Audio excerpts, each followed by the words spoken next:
नमस्कार साथियों, डॉक्टर उमंग Khanna homeopathy clinic के इस प्रसारण में आपका स्वागत है। आज हम साथियों आपको बताएंगे बाल झड़ने से रोकने की 10 कारगर होम्योपैथिक दवाओं के बारे में।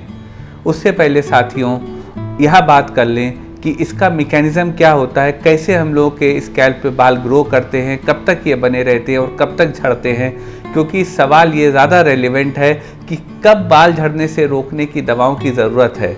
यानी कि कहने का मतलब ये है कि हम लोग के 40 से 80 बाल रोज़ लगभग सबके झड़ते हैं स्कैल्प से, लेकिन जब 80 के ऊपर प्रतिदिन के बाल ये झड़ना शुरू हो जाए तो हम लोग को दवाओं की ज़रूरत होती है।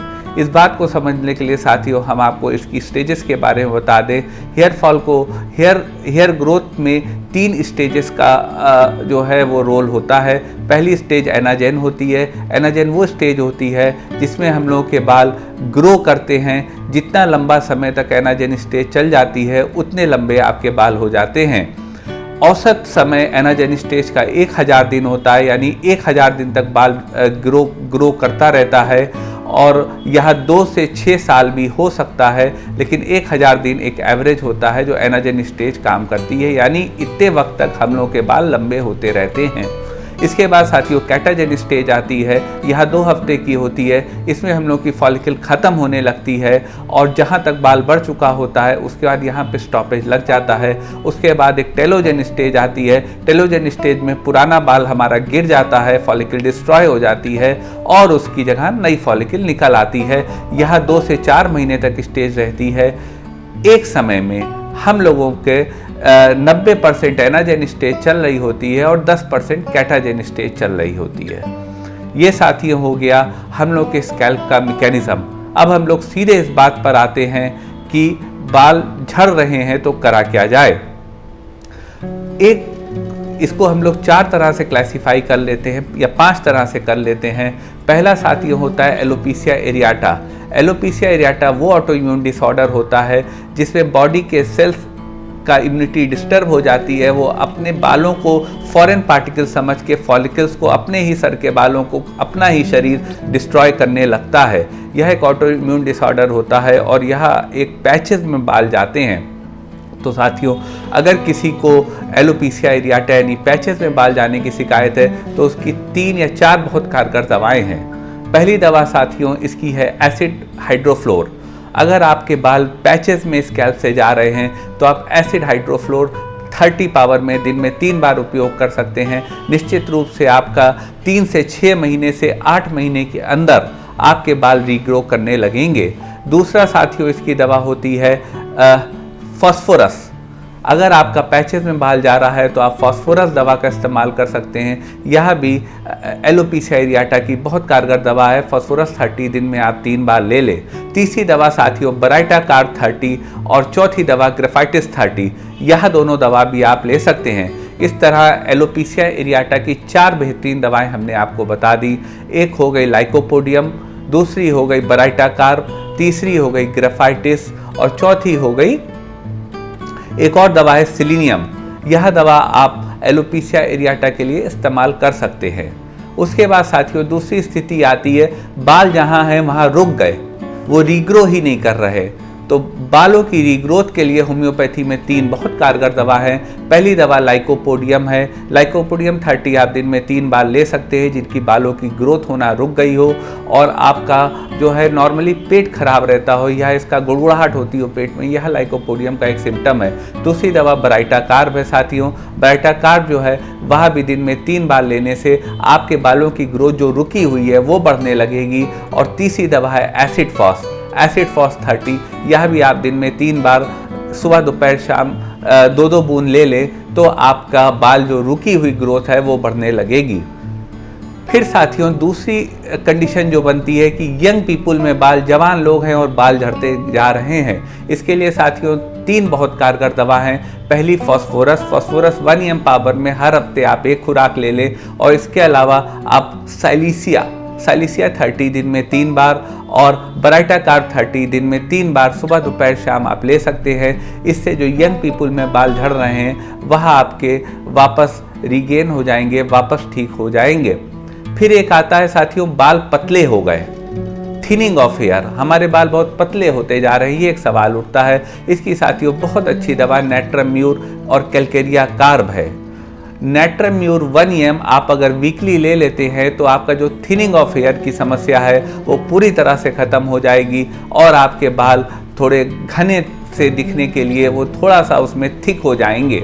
दूसरी दवा कैलकेरिया कार्ब 30 है साथियों, यह भी थिनिंग ऑफ हेयर के लिए बहुत ही अचूक दवा है। फिर साथियों एक बात आती है कि व्यक्ति बीमार हुआ और उसके बाल झड़ने लगे, तो अगर बीमार होने के बाद बाल झड़ने लगे, कोई भी उसको बीमारी हो गई और बाल झड़ने लगे, तो इसके लिए साथियों एसिड फॉस बहुत अच्छी दवा है। चेंज ऑफ जिस डिजीज़ की दवा जो है या डिजीज़ की दवा जो है, डिजीज़ कंडीशन के बाद की कंडीशन की दवा बहुत अच्छी है एसिड फॉस 30। उसके अलावा साथियों अगर किसी को लेडीज़ में PCOD की शिकायत है और हार्मोनल इम्बैलेंस हो रहा है, थायराइड उसको हो गया है, उसके और उसको डैंड्रफ भी है, तो उसके लिए बहुत अच्छी दवा है ग्राफाइटिस 30 दिन में 3 बार लेने से जिन लेडीज़ को PCOD है, थायराइड की दिक्कत है, प्रेगनेंसी के बाद की दिक्कत है, डैंड्रफ है, उसकी बहुत अच्छी दवा जो है वह ग्राफाइटिस है। ग्राफाइटिस डैंड्रफ में काम आती है। साथ में डैंड्रफ में आप जो है वह बैसिलिनम और मिजेरियम 30, जब आपके बालों में खुजली हो तो आप खुजली होती है, लोग कहते हैं डैंड्रफ हो रहा और खुजली हो रही है, उसके लिए मिजेरियम 30 बहुत अच्छी दवा है। और अगर रिंग वर्म का कोई एक्जेमा का इन्फेक्शन है तो आपके लिए बैसिलिनम बहुत अच्छी दवा है। इसके अलावा साथियों अगर आपके दाने फोड़े फुंसी सर में निकल रहे हैं, उसके बाद आपके बाल झड़ने लगे हैं, तो इसके लिए साथियों सोराइनम बहुत अच्छी दवा है। सोराइनम 30 अगर आप दिन में 3 बार ले लेते हैं तो आपका हेयर फॉल उससे भी जो दानों के कारण और एक्जिमा के कारण स्कैल्प में हो रहा है वह रुक जाएगा। इसके अलावा साथियों कुछ लोग के वीकनेस से बाल झड़ते हैं, वो कहते हैं डॉक्टर साहब वीकनेस बहुत हो रही है और बाल झड़ने लगे। इसके लिए साथियों बहुत ही अच्छी दवा एसिड फ्लोर 30 है। एसिड फ्लोर 30 आप ले सकते हैं। एसिड फ्लोर 30 लेने से आपका वीकनेस से बाल जो झड़ रहे हैं वो रुक जाएंगे। फिर साथियों एक कंडीशन आती है प्रेगनेंसी के बाद बाल झड़ने लगे, आफ्टर प्रेगनेंसी आफ्टर पार्चुरेशन बाल झड़ने लगे, लेडीज़ क्लिनिक आती हैं इस बात को हमारे सामने रखती हैं। तो आफ्टर प्रेगनेंसी अगर बाल झड़ रहे हैं तो साथियों कैलकेरिया कार्ब से बेहतर दवा नहीं हो सकती। कैलकेरिया कार्ब 30 आप दिन में 3 बार 2-2 ड्रॉप जुबान पर लेते रहें, आपके बाल झड़ना निश्चित रूप से रुक जाएंगे। और दूसरी दवा इसकी पल्सेट्ला है। अगर आपका वेट ज़्यादा है, आप फेयर फैट एंड फ्लैबी हैं, तो कैलकेरिया कार्ब हो गई। और दूसरी दवा इसकी पल्सेट्ला 30 हो गई, जो कि अगर आपको ताज़ी हवा में जाने की इच्छा होती और प्यास बिल्कुल नहीं लगती है, यह सिम्टम है, तो आप पल्सेट्ला 30 ले लें। इस सब से आपको रिकवरी हो जाएगी। और जनरल बाल लड़ने की दवा में साथियों फॉस्फोरस 1 EM एक आप वीकली ले सकते हैं। उसके अलावा अगर बहुत ही ज़्यादा बैल्डनेस आ रही है तो सिलीनियम बहुत अच्छी दवा है। सिलीनियम 30 आप दिन में 3 बार ले लें, इससे भी आपको लाभ हो जाएगा। इसके बाद साथियों हम आपको एक चीज़ बताते बताते आपसे विदा लेंगे।